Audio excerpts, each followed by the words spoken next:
Hey you guys, there's a lot of rumors right now about what's going to happen in Iran. Trump sent a missile, just killed this general of Iran and his top people, and a lot of people are wondering, okay, what's going to happen? Is there going to be a big war? What's going on? And recently, actually, I felt like I should read the book of Esther, and then I finished, and I prayed, God, what should I read? And I felt like he was like, read the book of Esther. And, you know, I read it again and I prayed and I was like, okay, what now? And I felt like he was like, read the book of Esther. And so I read this book of Esther 3 times, and right after I finished, the Iranian crisis happened.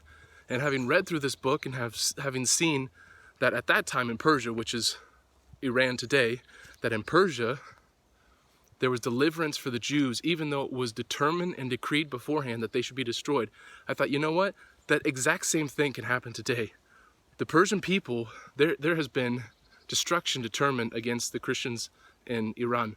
But I believe that when God's people cry out for deliverance, as Esther came before the King of Kings, we also can come before the King of Kings, but not the King of Kings in the Persian Empire, but the King of Kings in heaven, who is over all kings and principalities. We can come to him and cry out, please deliver your people.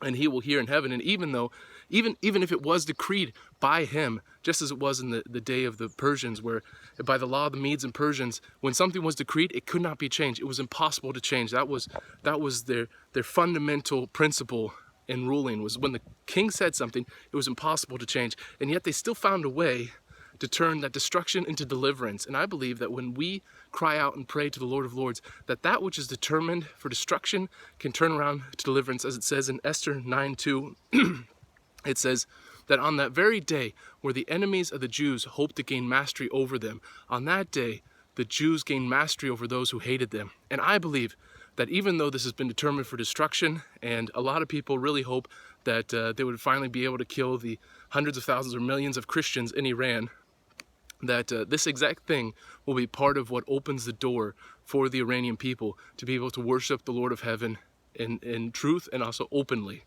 So I believe that just as God did that, was it 3,000 years ago in Persia, that he can and will do it again if we cry out to God, if we pray that he would deliver his people, our brothers and sisters, the believers in Iran. So please pray with me for the Iranian Christians, for the government.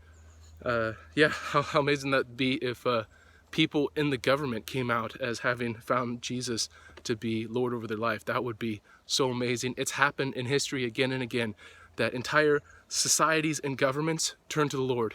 Maybe not all of them from their heart, but it happens again and again. That's why Germany is considered a Christian country. It can happen again, and it can happen in Persia. Please pray for it. God bless you guys.